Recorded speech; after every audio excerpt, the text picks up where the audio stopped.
Hello everyone. तो एक बार फिर हाजिर हूँ आपके सामने अपनी स्पॉटिंग एरर सीरीज़ की 9th वीडियो के साथ। आई होप कि आप ये सारी वीडियोस एंजॉय कर रहे होंगे और इनसे बहुत सारी हेल्पफुल कंसेप्ट्स को समझ रहे होंगे। तो चलिए बिना देर किए शुरू करते हैं अपना नेक्स्ट कंसेप्ट। देखिए नेक्स्ट कंसेप्ट में क्या बोल रहा है, द स्टेट्समैन का मतलब यहाँ पर जो स्टेट्समैन का यूज़ किया गया है ना बच्चों, ये जो वर्ड यूज़ किया गया है ये न्यूज़पेपर का नाम है। ये क्या है? न्यूज़पेपर।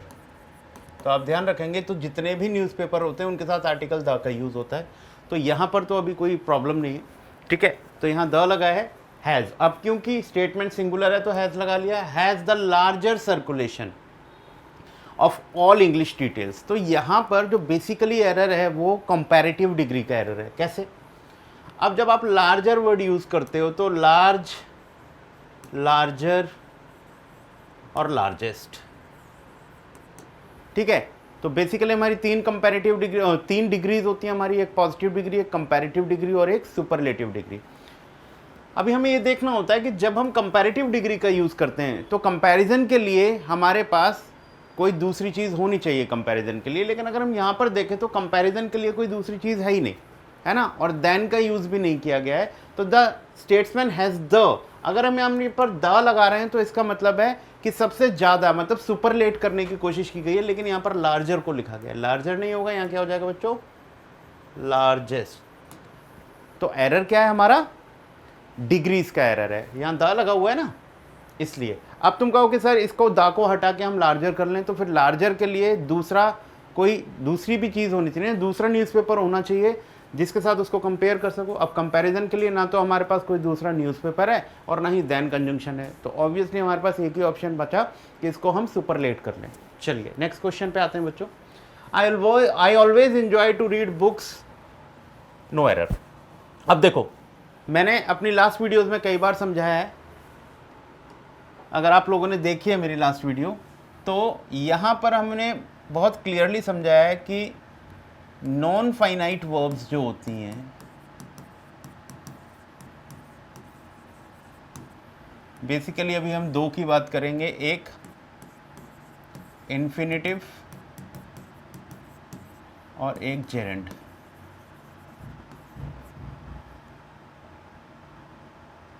ठीक है। तो इन्फिनिटिव हमारा होता है टू प्लस वर्ब की फर्स्ट फॉर्म, और जो हमारा जेरेंड होता है वो वर्ब की आईएनजी फॉर्म होता है। ये बात क्लियर रखोगे आप। अब इनके ना डिफरेंट यूजेस होते हैं। अब वो डिफरेंट यूजेस आपको कैसे करने हैं उसका बहुत सिंपल तरीका ये है कि इन्फिनिटिव का यूज़ हमेशा फ्यूचर के लिए होता है और जेरेंड का यूज़ हमेशा पास्ट के लिए और दूसरे एक्शन के पैरेलल कोई एक्शन हो रहा है उसके लिए यूज़ होता है। जैसे कि मैं यहाँ पर एग्जांपल दे ही रखा है, आई ऑलवेज इन्जॉय।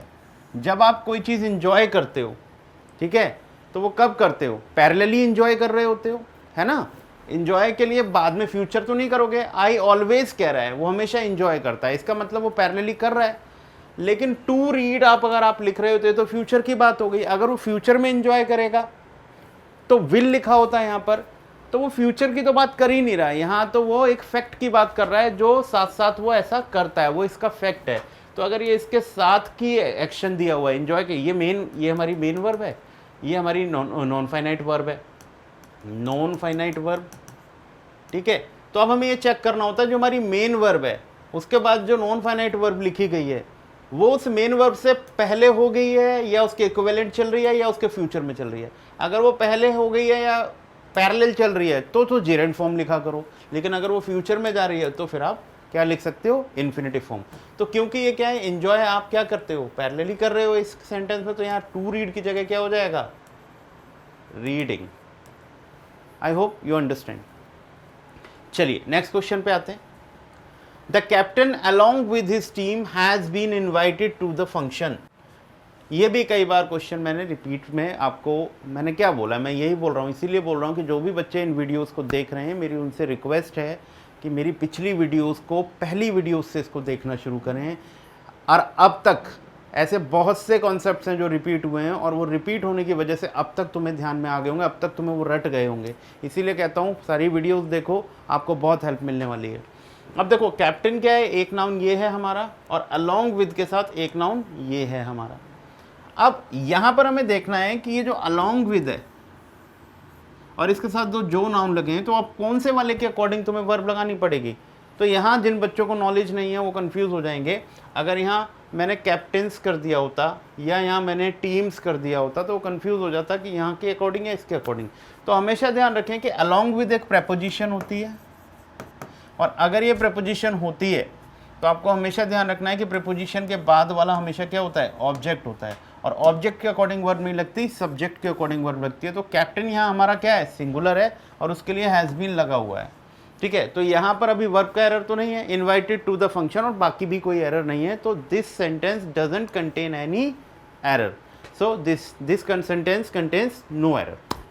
क्लियर हुई बात। तो 83 में कोई एरर नहीं है, लेकिन अगर वो एरर बनाता बच्चों तो वो क्या करता, यहां पर द कैप्टन्स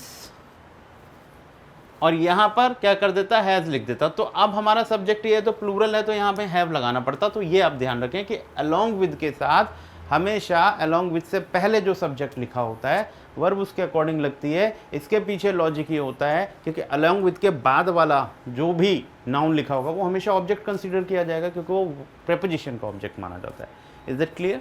चलिए नेक्स्ट देखिए। As soon as I reach my office, I will mail you the files. अब देखो यहां पर ये जो as soon as दिया गया है ये कंजंक्शन है हमारा, कंजंक्शन। अब कंजंक्शन के बाद ये जो हमारी क्लॉज है I reach my office, ये हमारी सबऑर्डिनेट क्लॉज हो गई, सबऑर्डिनेट क्लॉज, ठीक है। और ये जो बात लिखी गई है I will mail you the files, ये हमारी हो गई कौन सी, मेन क्लॉज, मेन क्लॉज, ठीक है।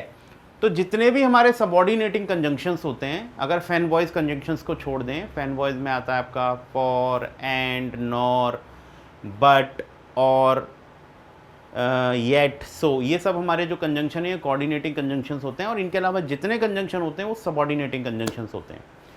तो कोई भी क्लॉज जो सबऑर्डिनेटिंग कंजंक्शन से जुड़ी होती है उसको कहा जाता है सबऑर्डिनेटिंग क्लॉज। अब देखो ना ये इस सबऑर्डिनेटिंग कंजंक्शन से जुड़ी है, तो जुड़ी है तो इसको सबऑर्डिनेट क्लॉज बोल दोगे आप, और जो क्लॉज कंजंक्शन से नहीं जुड़ी है that is called main clause. इतनी बात क्लियर हुई आपको। अब आपको हमेशा एक रूल ध्यान रखना है कि अगर आपकी मेन क्लॉज फ्यूचर में होगी, इधर बता देता हूं,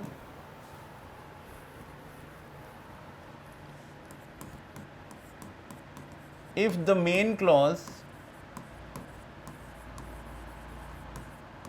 is in future, the subordinate clause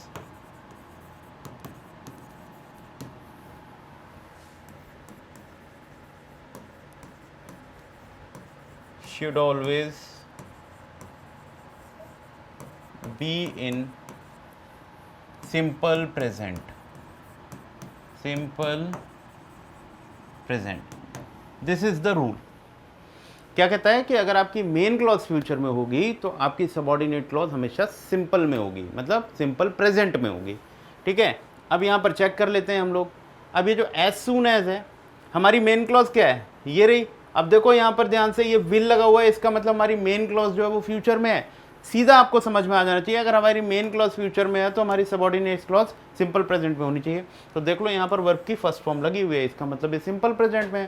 सो इस हमारे सेंटेंस में भी कोई एरर नहीं है, नो एरर, ठीक है। क्लियर हुई बात। तो ये रूल आपको क्लियर हो गया होगा कि अगर आपकी मेन क्लॉज फ्यूचर में है तो आपकी सबऑर्डिनेट क्लॉज किस में होनी चाहिए, सिंपल प्रेजेंट में होनी चाहिए। चलिए come to the next question. Next question क्या कह रहा है, glimpses to the religious side of his nature appear in the majority of his plays. अभी ध्यान रखना कि ग्लिम्सिस ऑफ नहीं होता, ओ सॉरी ग्लिम्सिस टू नहीं होता, ग्लिम्स हमेशा ग्लिम्सिस के बाद ऑफ लगाया करो, यहाँ पर ऑफ। यहाँ पर ये क्या कह रहा है, glimpses of the religious side, ठीक है। तो यहाँ पर एक तरीके से वो क्या कह रहा है, रिलीजियस साइड के ग्लिम्स, ठीक है। यानी कि मतलब टू नहीं होता, टू प्रीपोजिशन तो हमेशा किसकी होती है, डेस्टिनेशन की होती है, ठीक है। रिसिपिएंट की प्रीपोजिशन होती है, तो यहाँ ना तो डेस्टिनेशन है ना रिसिपिएंट है, यहाँ एक्चुअली ग्लिम्स रिलेशन बता रहा है रिलीजियस साइड के, ठीक है। तो ग्लिम्स या आप इसे टोटल मान लो, ये उसके पार्ट हैं, ठीक है, तो यहाँ पर प्रीपोजिशन जो आएगी वो ऑफ आएगी, ना कि टू आएगी। तो यहाँ पर जो एरर है बच्चे वो प्रीपोजिशन टू का एरर है, ये ध्यान रखें। ग्लिम्सिस ऑफ होता है, ग्लिम्सिस टू कभी नहीं होता। नेक्स्ट है in his concluding remarks he said almost nothing worth listening to. ये क्वेश्चन बड़ा, कहने का मतलब है डिस्प्यूटेड क्वेश्चन है, ठीक है। इसको मैं आज आपसे अपने तरीके से डिस्कस करने जा रहा हूँ। मतलब आप अगर इसका आंसर कहीं पर भी उठाकर नेट पर देखोगे तो वहाँ पर आंसर आपको दिया होगा कि लिसनिंग के बाद टू नहीं आना चाहिए, ठीक है। अच्छा, लिसनिंग के बाद टू क्यों नहीं आना चाहिए, इसके पीछे का कारण ये मैं बता देता हूँ। कहा यह जाता है कि भाई लिसनिंग के बाद टू जब भी आएगा तो टू के बाद उसका ऑब्जेक्ट होना चाहिए। Got it. तो लिसनिंग के बाद टू जब आएगा तो उसके बाद उसका ऑब्जेक्ट होना चाहिए, तो टू आप लगा सकते हो। लेकिन अगर लिसनिंग के बाद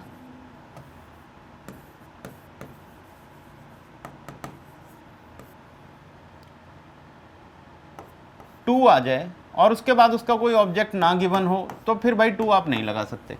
मतलब ये बेसिकली एक कॉन्सेप्ट है जो नॉर्मली भी आपको पता होना चाहिए कि भाई प्रीपोजिशन के बाद अगर उसका ऑब्जेक्ट नहीं है तो या तो वो प्रीपोजिशन ही नहीं आनी चाहिए, या फिर वो प्रीपोजिशन फिर प्रीपोजिशन नहीं है, वो क्या है, एडवर्ब है। जैसे मैं अगर बोलूं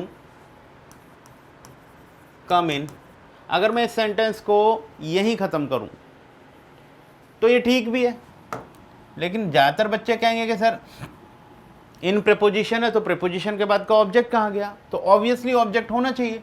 लेकिन इन क्या होता है, इंग्लिश में एडवर्ब भी होता है और प्रीपोजिशन भी होता है। अब इनके बाद अगर मैं कोई ऑब्जेक्ट लिख दूं तब तो ये प्रीपोजिशन मान ली जाएगी, लेकिन अगर मैं इसके बाद कोई ऑब्जेक्ट ना लिखूं तो फिर इसको मैं एडवर्ब मानना पड़ेगा। लेकिन टू के साथ ऐसा नहीं होता है, टू हमेशा प्रीपोजिशन होता है। इट मीन्स अगर टू लगा रहे हो तो उसके बाद उसका ऑब्जेक्ट आपको देना पड़ेगा। अब प्रॉब्लम इसमें यह है कि ये जो सेंटेंस है उसमें यह कहा जाता है कि जब हम ये पूरा सेंटेंस पढ़ते हैं उसमें ये कहा जाता है in his concluding remarks he said almost nothing worth listening to. अब यहाँ पर इसको इसलिए कटवा दिया जाता है कि ये माना जाता है कि यहाँ टू के बाद उसका ऑब्जेक्ट नहीं दे रखा, बट ऐसा नहीं है।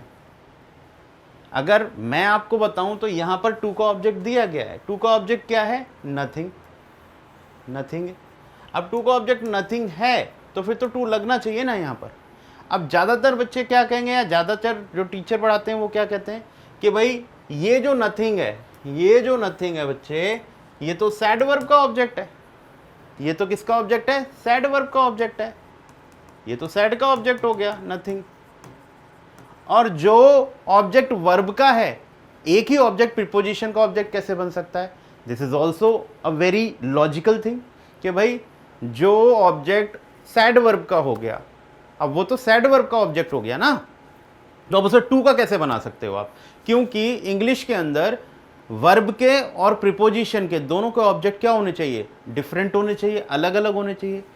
तो उसका लॉजिक ये है, उसका कॉन्सेप्ट ये है कि वहाँ ये चीज़ें समझ नहीं पा रहे हैं वो लोग। मैं समझाता हूँ आपको कि भाई यहाँ पर क्या है, ये जो वर्थ लिसनिंग टू है ये किसको डिस्क्राइब कर रहा है, नथिंग को। ये क्या हो जाएगा हमारा एडजेक्टिव फ्रेज, ठीक है। अब ये एडजेक्टिव फ्रेज हो गया तो ऑब्वियसली हमें ये मानना पड़ेगा कि ये नथिंग, यहां तो इस वाले सेंटेंस में ही सेड ऑलमोस्ट नथिंग, इस वाले सेंटेंस का तो ये वर्ब का ऑब्जेक्ट हो गया, लेकिन इस वाले फ्रेज में इसको हमने अंडरस्टूड कर लिया है टू का ऑब्जेक्ट। और ऐसा होता नहीं है क्या, ऐसा होता है। मैं आपको डिफरेंट एग्जांपल्स दे देता हूं। मैंने लिखा I purchased a chair to sit. Is this sentence correct और नॉट। अब तुम में से कुछ लोग कहेंगे कि हाँ सर सेंटेंस तो करेक्ट, लेकिन ये करेक्ट नहीं है भाई।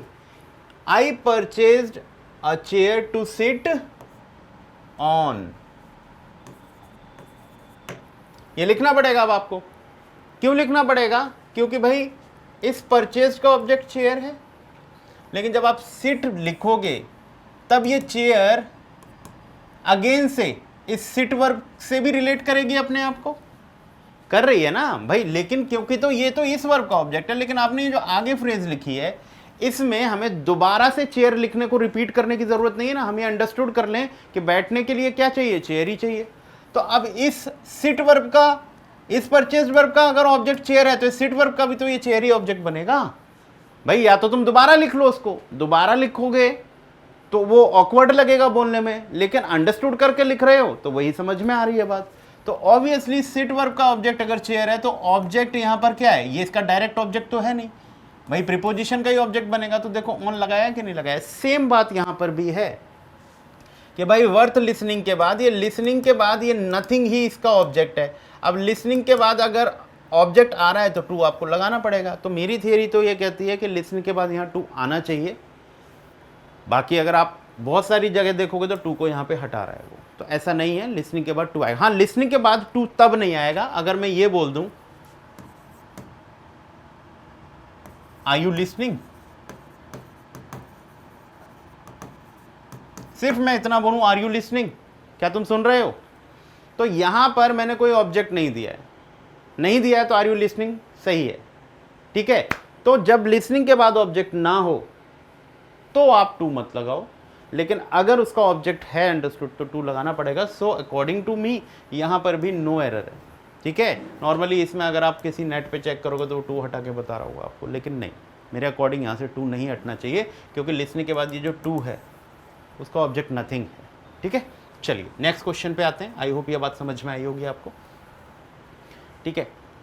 The decline of his moral was caused by a lot of factors that were once fascinating to him, ठीक है। The decline of his moral, अभी तुम ध्यान से देखो कि जब किसी चीज का डिक्लाइन होता है तो ऑफ होता है या इन होता है, या मतलब डिक्लाइन किसी चीज के अंदर होता है या आप उसका रिलेशन उससे बता रहे हो। तो यहाँ डिक्लाइन का मोरल से रिलेशन नहीं है, उसके विद इन हो रहा है, विद इन हो रहा है, तो भाई यहाँ पर होना चाहिए डिक्लाइन इन। भाई प्रॉफिट में डिक्लाइन होता है तो डिक्लाइन ऑफ प्रॉफिट थोड़ी होता है, डिक्लाइन इन प्रॉफिट होता है, ठीक है। तो प्रॉफिट के अंदर ही डिक्लाइन होता है ना, तो यहां ध्यान रखें कि डिक्लाइन के बाद इन का यूज किया करें, ऑफ का यूज नहीं होता है बच्चों। नेक्स्ट क्वेश्चन पे आते हैं बच्चों। The plan was to go for the cinema but owing certain hindrances it failed, मतलब उनका प्लान था सिनेमा जाने के लिए, लेकिन किसी वजह से, कुछ हिंड्रेंसेस की वजह से वो फेल हो गया, ठीक है। अब ध्यान से देखो, गो एक वर्ब है, गो जब भी आप जाते हो तो गो के बाद हमेशा डेस्टिनेशन की तरफ जाते हो, तो डेस्टिनेशन की प्रीपोजिशन फॉर नहीं होती है, टू होती है। तो ये हो जाएगा the plan was to go to the cinema, तो यहाँ पर फॉर नहीं आएगा, फॉर पर्पज की प्रीपोजिशन होती है, यहाँ वो पर्पज नहीं है, यहाँ उसकी वो डेस्टिनेशन है। तो डेस्टिनेशन की प्रीपोजिशन बच्चे टू होती है, तो टू लगाया करो हमेशा गो के बाद। नेक्स्ट क्वेश्चन पर आते हैं बेटा। नेक्स्ट क्वेश्चन क्या कहता है, two of my intimate friends called on me on yesterday when I was away from home. अब ये बहुत अच्छा क्वेश्चन है, बहुत अच्छा क्वेश्चन है। अगर आपको इसका एरर मिल गया है तो दैट इज़ वेरी गुड, लेकिन फिर भी मैं इसका ना एक कॉन्सेप्ट एक्सप्लेन कर रहा हूँ आपको। कॉन्सेप्ट ध्यान से सुनेंगे आप लोग। देखो कॉन्सेप्ट क्या कहता है कि इंग्लिश में होता क्या है, प्रेपोजिशन के बाद हमेशा हम या तो नाउन लिखते हैं या तो प्रोनाउन लिखते हैं, ठीक है। अभी मैं अगर आप में से सबसे ये क्वेश्चन करूं कि भाई प्रीपोजिशन का इंग्लिश में काम क्या होता है, भाई सिंपल सा क्वेश्चन है कि भाई what is the function of preposition in a sentence और इंग्लिश लैंग्वेज, तो तुम में से बहुत सारे लोग बताएंगे कि वो पोजीशन बताती है, वो टाइम बताती है, वो ये बताती है, वो बताती है, वो प्लेस बताती है। नहीं, आज मैं आपको प्रीपोजिशन का एक जो पूरा एक कहने का मतलब, ये तो तुमने उसके ब्रांचेस बता दिए, लेकिन उसका जो मेन पर्पस है वो मैं आज आपको बताने जा रहा हूं। ध्यान से सुनना। प्रीपोजिशन का मेन काम किसी नाउन या प्रोनाउन को किस में कन्वर्ट करना है, टू कन्वर्ट अ नाउन और pronoun into an adverb और an adjective। अभी ध्यान से सुन लेंगे सारे बच्चे, इसको एग्जाम्पल देके समझाऊंगा मैं आप लोगों को। भाई प्रीपोजिशन का बेसिक काम क्या होता है, किसी भी नाउन या प्रोनाउन को या तो एडवर्ब में कन्वर्ट करना या तो एडजेक्टिव में कन्वर्ट करना, यही इसका काम है। ये तो सब आपको बचपन में बताई गई हैं बातें कि भाई टू लगाओगे तो वो आपका प्लेस की प्रेपोजिशन हो जाती है, प्रेपोजिशन टाइम बताती है, ये सब छोटी छोटी बातें हैं उसके अंदर की, ठीक है। हर प्रिपोजिशन आपको प्लेस नहीं बता सकती, हर प्रिपोजिशन आपको टाइम नहीं बता सकती, लेकिन हर प्रिपोजिशन किसी नाउन या प्रोनाउन को एडजेक्टिव या एडवर्ब में कन्वर्ट कर रही होती है। ये कंफर्म बात है, ये कभी भी आपकी फेल नहीं होगी बात, ठीक है। अब कैसे समझो, अगर मैं बोलता हूं आई एम गोइंग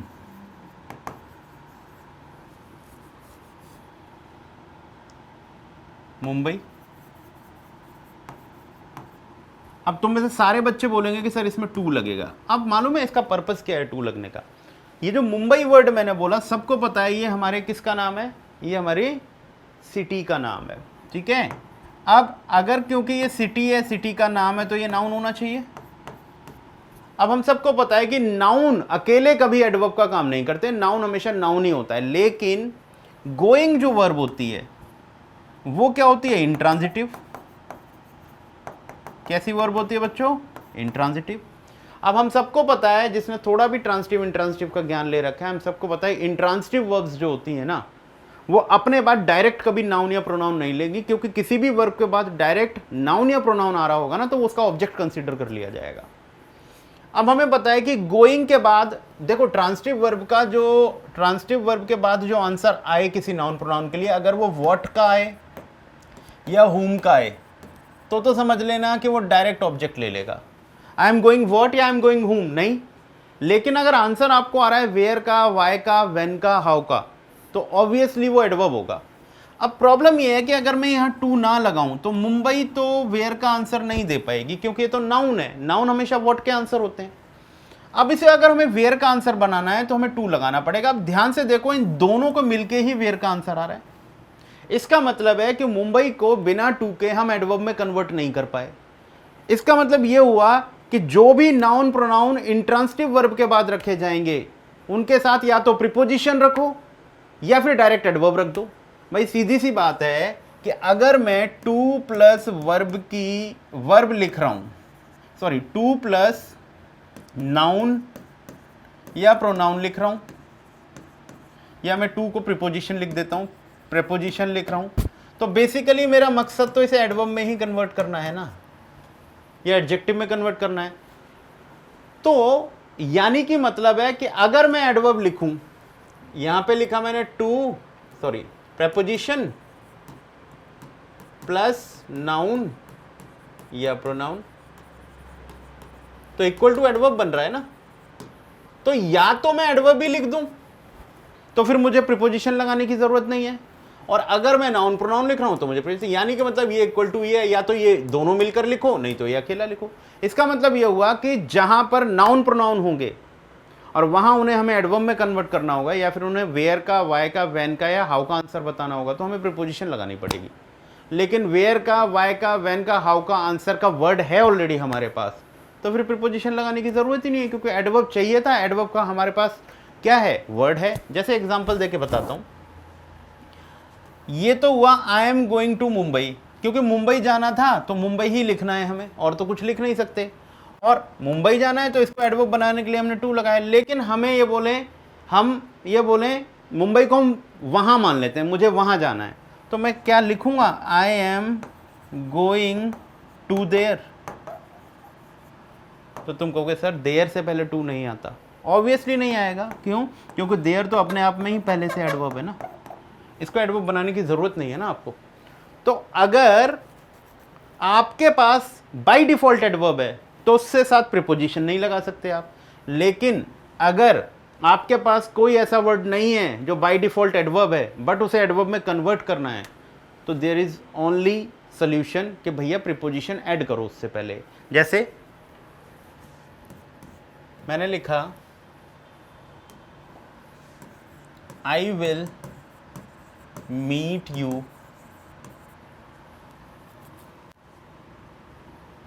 जैसे आज मंडे है और अगर मैं बोलूं Tuesday, I will meet you on Tuesday. अब हमें मालूम है जो ट्यूसडे है ये डे का नाम है, ये नाउन होगा, लेकिन ट्यूसडे वेयर का आंसर दे नहीं सकता।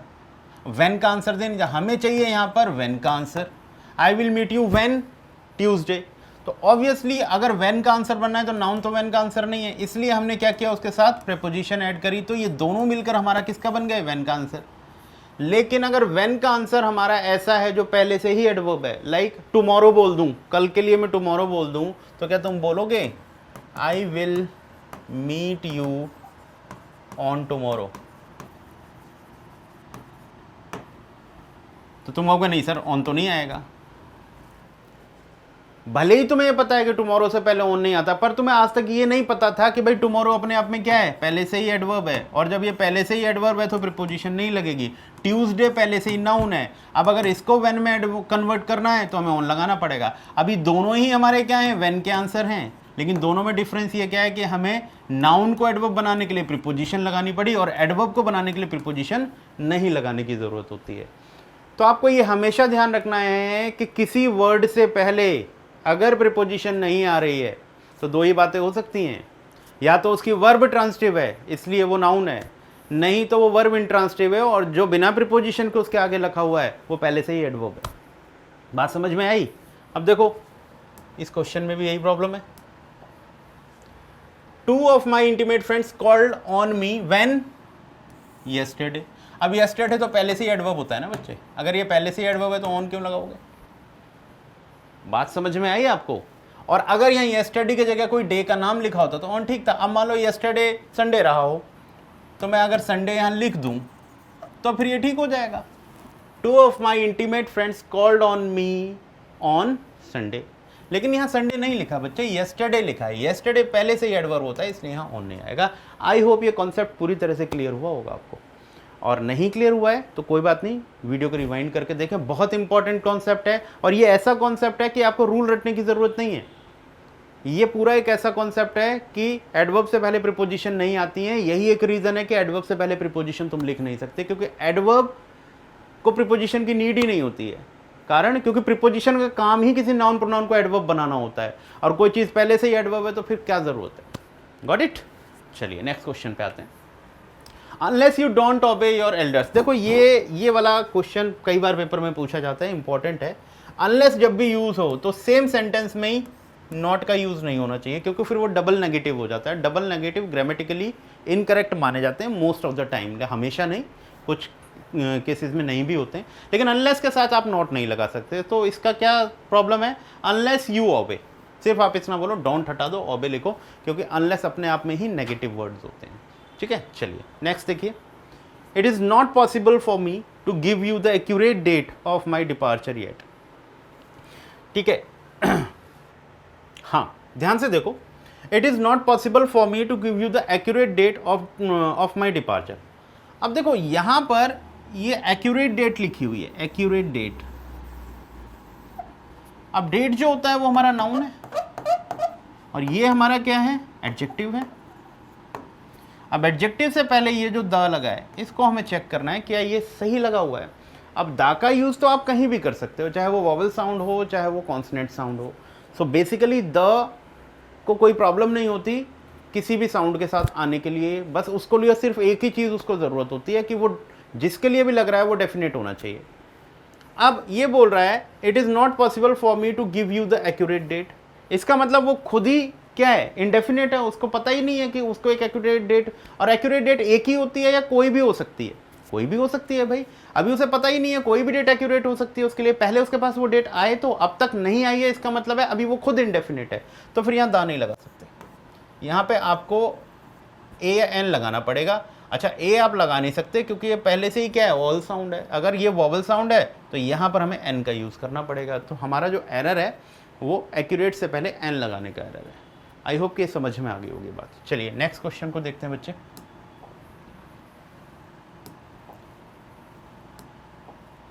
ओह ठीक है, क्वेश्चंस हमारे यहाँ पर फिनिश हो गए। ठीक है, सो ये था आज का हमारा सेशन। कैसा लगा आप लोगों को सेशन, कमेंट बॉक्स में ज़रूर बताइए। और इस तरीके के सेशन और देखना है अगर आपको अगर लगता है कि इसी तरीके का कंटेंट मैं आपके लिए लाता रहूं तो हमें मोटिवेट कीजिए। मोटिवेट करने के लिए आपको कमेंट बॉक्स में सेशंस के लिए बोलना पड़ेगा। वैसे हम लाते रहेंगे, कोई प्रॉब्लम नहीं है, बट अगर आप कमेंट बॉक्स में कमेंट करेंगे तो फिर हमें मोटिवेशन मिलेगा। और इसे सब्सक्राइब करें, शेयर करें। Thank you so much for watching.